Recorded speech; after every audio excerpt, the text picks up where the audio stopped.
Auzubillahiminash-shaytanir-rajim. Bismillahir-rahmanir-rahim. My name is professor Farooq Chaudhary.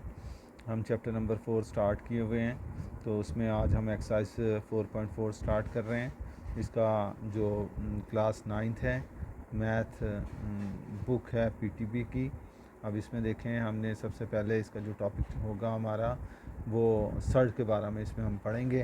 तो इसमें definitions पहले हम देखते हैं सर्ज की. Define monomial surd.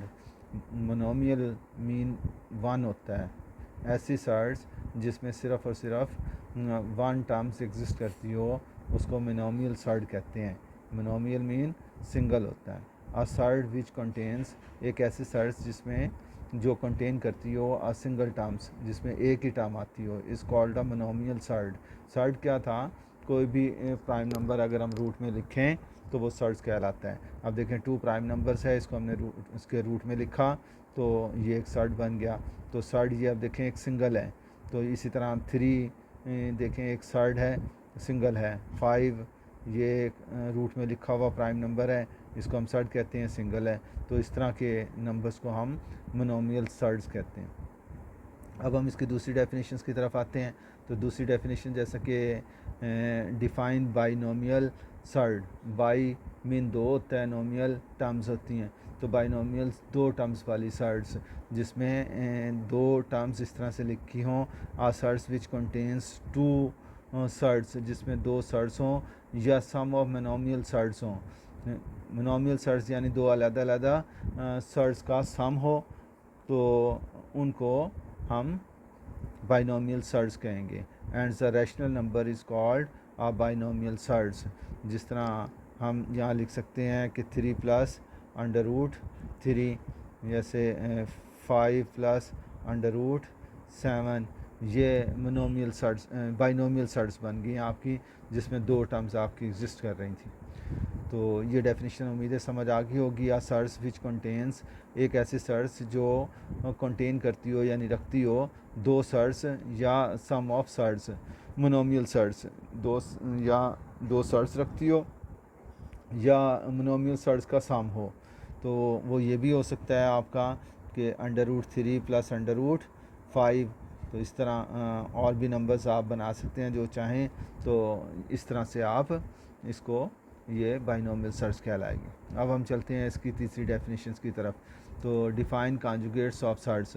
Conjugate of surds क्या होता है? If the product of 2 surds, दो सर्ड्स का प्रोडक्ट लेना, इज़ आ रैशनल नंबर, एक रैशनल नंबर्स का, then each surd is called the rationalization factor of the others और कॉन्जुगेट्स ऑफ ईच अदर्स. दस ए प्लस बी, अब देखें जैसा कि ये ए रूट में है और ये बी रूट में है, ये आपकी बाइनोमियल सर्ड्स हैं. तो इस तरह अंडर रूट ए माइनस अंडर रूट बी, ये आपकी दूसरी बाइनोमियल सर्ड्स हैं. ये एक दूसरे के कॉन्जुगेट्स हैं, कॉन्जुगेट सर्ड्स हैं एक दूसरे के. अगर हम यहाँ पर देखें अंडर रूट ए प्लस अंडर रूट बी लिखें तो इसको हम मल्टीप्लाई करते हैं अंडर रूट ए माइनस अंडर रूट बी के साथ, ये प्रोडक्ट बन जाता है. तो ये प्रोडक्ट हो गया इसका. तो इस तरह से हम इसको रैशनलाइज भी करते हैं. जब ये सर्ड्स हमने ख़त्म करनी होती है, डिनोमिनेटर में आते हैं, तो हम इसके डिनोमिनेटर के लिहाज से इसका ये साइन चेंज करके ऊपर और नीचे मल्टीप्लाई कर देते हैं. तो जिससे ये हमारा रिजल्ट्स बन जाता है. इसको हम कहते हैं रैशनलाइजेशन सर्ड्स. अच्छा जी, अब इसमें एक्सरसाइज की तरफ हम आते हैं. उम्मीद है ये सारी बातें समझ आ गई होंगी. अब बाकी जो बातें आपने समझ ली हैं वो क्वेश्चन में और ज़्यादा ये डेफिनेशन को क्लियर कर देंगे. अब देखें क्वेश्चन में आपका ये पहला क्वेश्चन है आपका, उसका पहला पार्ट हमें दिया हुआ है. तो उसमें देखें 3/4 अंडर रूट 3, ये अंडर रूट 3 जो है सर्ड है. इसको हमने डिनोमिनेटर में जब भी रेडिकल साइन आए तो उसको हमने ख़त्म करना है. यही सर्ड है, इसको डिनोमिनेटर में नहीं आना चाहिए. तो इसको ख़त्म करने के लिए हमें ये प्रोसेस करना है. तो इसको रैशनलाइज कहते हैं. इसको आप सर्ड्स रैशनलाइज कर लिया, जो ये रूट में आ रही होगी इसी से आपने मल्टीप्लाई भी करना है, डिवाइड भी करना है, ताकि इसको जो सर्ड नीचे आ रही है उसको ख़त्म किया जा सके. तो अब देखें इसका क्या स्टेप बना. नेक्स्ट हमने अंडर रूट 3 से ऊपर मल्टीप्लाई कर दिया, अंडर रूट 3 से नीचे मल्टीप्लाई किया. नीचे जो सर्ड होगी उसी से करना है आपने. जो एक सर्ड होगा उसी से करना है, इसके साथ लिखे हुए नंबर से नहीं करना। सिर्फ और सिर्फ ये सर्ड लेनी है आपने, जो कि यहाँ पर √3 सिर्फ एक सर्ड है, इसी से आपने इसको मल्टीप्लाई करना है, इसी से डिवाइड करना है। तो हमने किया, तो ऊपर जब 3 से सर्ड्स ये √3 मल्टीप्लाई हुई तो 3 √3 आ गया, और नीचे देखें आप 4 ऐसे आ गया, और ये √3 2 टाइम्स आउट बन गया, तो इसका हमने स्क्वायर ले लिया। अब स्क्वायर क्या करेगा, रूट को कैंसिल कर देगा, इस तरह से ये हमारे पास बचेगा। ऊपर तो वही 3 √3 आ गया, नीचे 4, और स्क्वायर ने रूट को कैंसिल किया तो 3 आ गया। अब ये वाला 3 हम इस वाले 3 से काट देते हैं, तो इस तरह जो हमारे पास अब रिज़ल्ट आएगा, ऊपर √3 बचेगा और नीचे ऊपर √3 बचेगा और नीचे सिर्फ 4 बचेगा। इस तरह ये हमने सिंप्लीफाई कर लिया। तो यही हमने इसमें क्वेश्चंस में करना था कि हमने इसको सर्च को ख़त्म करना है, तो हमने सर्च को ख़त्म कर दिया और इसका रिज़ल्ट्स ले लिया।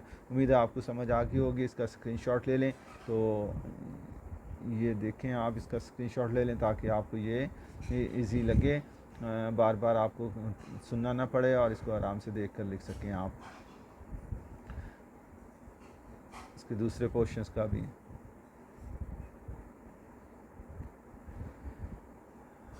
जी, अब इसके हम दूसरे क्वेश्चंस की तरफ चलते हैं, दूसरे पार्ट की तरफ। तो वो हम देखते हैं कि उसमें हमने क्या करना है। अब देखें दूसरे पार्ट में इसने हमें क्वेश्चन दे रखा है 14/98। अब देखें 98 2 पर डिवाइड हो जाता है। मिनिमम जो इसका प्राइम नंबर आएगा वो 2 आएगा, तो हम 2 से इसको डिवाइड कर लेते हैं। तो 2 से जब डिवाइड करते हैं तो आंसर आता है 49। तो 49 मल्टीप्लाई बाय 2 हो गया। अब 49 का हम स्क्वायर रूट ले सकते हैं, और वो कितना आता है, 7 आता है। तो हम वो रूट से बाहर आ गया, तो ये 14 ऊपर है, और ये अब रूट में 2 आ गया, और 2 प्राइम है, और इसके ऊपर रूट आ गया, ये पूरी एक सर्ड बन गई। हम सिंप्लीफाई करने के बाद सर्ड को रिजॉल्व करेंगे। तो अब ये 7 से 14 को कैंसिल किया, 7 1 दी 7, 7 2 दी 14, तो इस तरह से ये सिंप्लीफाई हो गया। अब रिजल्ट्स देखें आपके पास क्या बना, जो बचा नीचे 2 √2। अब यहाँ से क्वेश्चन हमारा शुरू होता है कि इसकी सर्ड्स को रिमूव करना है। ये डिनोमिनेटर में आ गया। डिनोमिनेटर में सर्ड्स को रिमूव करने के लिए मैंने बताया आपको कि √2 जो सर्ड है उसी से आपने ऊपर वाले नंबर को मल्टीप्लाई करना है, उसी से नीचे वाले नंबर को मल्टीप्लाई करना है। यहाँ सर्ड क्या है, √2, तो हमने ऊपर वाले नंबर को भी √2 से मल्टीप्लाई कर दिया, इसको खुद से भी मल्टीप्लाई कर दिया। इस तरह ऊपर वाला नंबर 2 √2 आ गया, और नीचे वाले 2 ये नंबर बन गए एक जैसे, तो इनका स्क्वायर ले लें। स्क्वायर नंबर इसके स्क्वायर रूट को कैंसिल कर देगा, तो ऊपर बचेगा 2 √2 और नीचे 2। अब ये 2 से हम इस 2 को कैंसिल करेंगे, तो हमारे पास सिर्फ √2 बचेगा, और यही हमारा सॉल्यूशंस आ जाता है। तो इस तरह हमने दूसरा पार्ट भी इसका मुकम्मल कर लिया। अब इसका हम अगला वाला पार्ट देखते हैं। अगले पार्ट में देखें आप, क्या दिया हुआ है आपको, 6 दिया हुआ है, √8 दिया हुआ है, और √27 दिया हुआ है। तो मिनिमम इसमें आपका जो √8 है, इसमें मिनिमम वैल्यू प्राइम की कौन सी बन सकती है। अगर हम इसका प्राइम फैक्टर भी बनाएं 8 के, तो 8 2 4 8 2 2 और 2 1। तो सिंगल नंबर देखें इसमें प्राइम कौन सा आ रहा है, 2 आ रहा है, तो 2 का मल्टीपल ले लें, 2 से इसको डिवाइड करें, आपके पास 4 बचेगा, वो 4 स्क्वायर रूट से बाहर आ जाएगा, और वो 2 जो इसका मिनिमम प्राइम नंबर है वो रूट में रह जाएगा। इसी तरह 27 का अगर हम देखें, तो 27 के भी हम फैक्टर अगर बनाएं तो मिनिमम प्राइम नंबर इसका हमने देखना है। तो 3 9 दी 27, 3 3 दी 9, और 3 1 दी 3। अब ये 9 जो है हम लिख लेते हैं, ये प्राइम नंबर पहले हमने फाइंड कर लिया, तो इससे इसको डिवाइड करें तो अगला नंबर जो है वो 9 आ जाएगा, तो 9 हमने यहाँ लिख लिया। अब इसमें से हमने मिनिमम प्राइम नंबर जो रूट में रहेगा वो मिनिमम सर्ड निकालनी है। तो ये 6 आ गई, ऐसे ही 4 का स्क्वायर रूट लेंगे तो 2 आ जाएगा, वो बाई लिख लिया, और 2 पर रूट रहने दिया, ये एक सर्ड बन गई। तो आप देखें दूसरे वाला को देखें, 9 का स्क्वायर रूट लेंगे तो 3 आ जाएगा, 3 बाहर आ गया, तो अब ये 3 बचा, ये 3 एक सर्ड बन गई। अब इसमें डिनोमिनेटर में 2 सर्ड्स आ गई हैं आपके पास, एक √2 सर्ड्स है, एक √3 सर्ड्स है। आप ऐसा करें कि ये नंबर 3 और ये नंबर 2 जो रूट से बाहर आए इनको मल्टीप्लाई करें, 6 बनेगा। ये वाले 6 से ऊपर वाले 6 को कैंसिल कर लें, तो अब ऊपर बचा 1 और नीचे दोनों सर्ड्स क्योंकि एक ही रूट में है, दोनों का स्क्वायर रूट्स हैं, एक स्क्वायर रूट से एक क्यूब रूट में नहीं है बल्कि दोनों स्क्वायर रूट्स में हैं, तो इनको मल्टीप्लाई किया जा सकता है। तो 3 को 2 से मल्टीप्लाई करके स्क्वायर रूट्स में रख लिया। अब ये एक सर्ड बन गया, मेरे दो सर्ड्स लेने की बजाय सिंगल सर्ड में कन्वर्ट कर लिया। अब ये सर्ड्स हमने डिनोमिनेटर से ख़त्म करनी है, तो जिस सर्ड को डिनोमिनेटर से ख़त्म करते हैं उसी से आप ऊपर और उसी से इसको ख़ुद को मल्टीप्लाई कर देते हैं। ऊपर वाले नंबर को मल्टीप्लाई करें तो यानी ऊपर 1 है, उससे सर्ड से मल्टीप्लाई किया तो सर्ड आ गई, ऊपर है वही √6 आ गया, और नीचे ये ख़ुद से मल्टीप्लाई हुआ तो ये 2 टाइम्स आ गया। तो 2 टाइम्स जब आया तो √6 स्क्वायर, जो स्क्वायर से रूट कैंसिल हो जाएगा, तो इस तरह ये आ गया। ऊपर एक साइड आ गई जो कि 6 है और नीचे आपके पास 6 आ गया। इस तरह ये क्वेश्चन भी हमारा मुकम्मल हो गया। अब ये देखें इसका लास्ट पार्ट में इसने हमें अब बाइनोमियल सर्ड्स दे रखी है 1/3 + 2√5।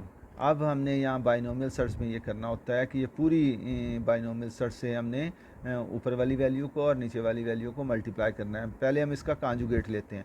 कॉन्जुगेट क्या होता है, जो बाइनोमियल सर्ड्स दी होती है उसका ये वाला साइन जो है वो चेंज कर लेते हैं हम। अगर माइनस दिया हुआ है तो प्लस कर दें, अगर प्लस दिया हुआ है तो माइनस कर दें। तो हमने यहाँ पर प्लस दिया हुआ है तो हमने इसको माइनस कर देना है, तो वो एक इसकी कॉन्जुगेट सर्ड आ जाएगी। तो उससे हमने ऊपर वाले नंबर को और इसको मल्टीप्लाई करना है। तो अब ये देखें वही हमने यहाँ किया कि ये जो सर्ड आई थी इसका हमने साइन चेंज किया, तो बाइनोमियल सर्ड्स दूसरी बना ली, इसकी कॉन्जुगेट सर्ड बना ली, उससे हमने ऊपर और इसको खुद को इससे मल्टीप्लाई कर दिया। अब ऊपर 1 था तो ये ऊपर वाली 1 से मल्टीप्लाई होकर एज इट इज़ आ जाएगी 3 + 2√5। और नीचे वाला देखें आप, पहली और दूसरी वैल्यू के दरमियान प्लस, पहली और दूसरी वैल्यू के दरमियान माइनस, और ये हमारा एक फार्मूला बना रही हैं a² - b² का। जब एक वैल्यू आपकी a + b हो और दूसरी वैल्यू आपकी a - b हो तो ऐसी सूरत में ये फार्मूला मैंने पहले भी पढ़ा दिया है। लिखते हैं इसमें जो नेगेटिव वाला फैक्टर है उसको हम लेते हैं, उसकी पहली वैल्यू का स्क्वायर और दूसरी वैल्यू का स्क्वायर कर देते हैं, उसके दरमियान में जो माइनस साइन होता है एज इट इज़ रहने देते हैं।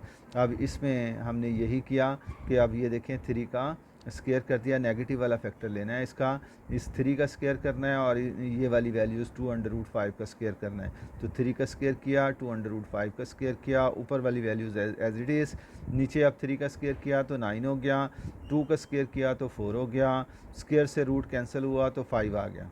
अब निचले वाले स्टेप में आप ऊपर वाली वैल्यू तो ऐसे लिख रहे हैं 3 - 2√5, नीचे वाली वैल्यू एक 9 आ गई, 4 और 5 को मल्टीप्लाई किया तो 20 बन गया। अब ये 20 और 9 का डिफरेंस लेना है। अब आप देख रहे हैं कि 9 पॉजिटिव है और 20 नेगेटिव है, तो हमने क्या करना है, बड़ी वाली वैल्यू का साइन लगा रहे हैं। तो बड़ी वाली वैल्यू का साइन नेगेटिव है इसलिए हमने माइनस लगाया। अब इन दोनों नंबर्स का डिफरेंस ले लिया, 20 में से 9 माइनस करें तो 11 बचता है। तो इस तरह 3 - 2 आपका 5/-11 आ गया। तो इस तरह बेटा हमने ये आज बच्चों क्वेश्चन नंबर 1 जो है हमने मुकम्मल कर लिया। तो क्वेश्चन नंबर 1 के कुछ पार्ट्स हमारे अभी रहते हैं, तो ये हमने क्योंकि डेफिनेशंस वगैरह इसकी अच्छी तरह देखी है, तो नेक्स्ट सिटिंग में हम इसका इंशाल्लाह ताला ये वाला और कुछ अगले पार्ट्स करेंगे। उम्मीद है कि ये सारी बातें आपको समझ आ गई होंगी। इसका भी आप स्क्रीनशॉट ले लें, तो जैसे ही आप स्क्रीनशॉट लेंगे आप इसको फिर समझ चुके हैं, इसको आप अच्छी तरह खुद से कीजिएगा समझने के बाद, और फिर इसके स्क्रीनशॉट्स की मदद से आप इसको टैली कर लीजिएगा, और आपके पास बुक भी होगी उससे आंसर भी टैली कर सकते हैं। तो आपको फिर अगर समझ आ गई तो सारे क्वेश्चंस बिल्कुल आपको समझ आ जाएंगे और आप आसानी से इसको परफॉर्म कर सकेंगे। तो इसके बाद इसका दूसरे का भी आप स्क्रीनशॉट ले लें इसी तरह। तो ये आपने इसका भी स्क्रीनशॉट ले लें। अच्छा बेटा, अगर आपको मेरे ये पढ़ाना अच्छा लग रहा है और आसानी से समझ में आ रहा है तो आपने इसको लाइक भी करना है और इसको सब्सक्राइब भी करना है, ठीक है, और दूसरे दोस्तों को भी इसको शेयर करना है ताकि वो भी इससे मुस्तफ़ीद हो सकें और ज़्यादा से ज़्यादा नंबर ले सकें। और अच्छे आपने कमेंट्स मुझे फॉर्म करने हैं। कमेंट्स में आप अगर कोई प्रॉब्लम फेस कर रहे हैं तो वो भी ज़रूर मेंशन करें, अगर आपको इजीली समझ आ रही है तो उस पर भी अच्छे अच्छे कमेंट्स आप मुझे दें कि जी सही समझ आ रही है।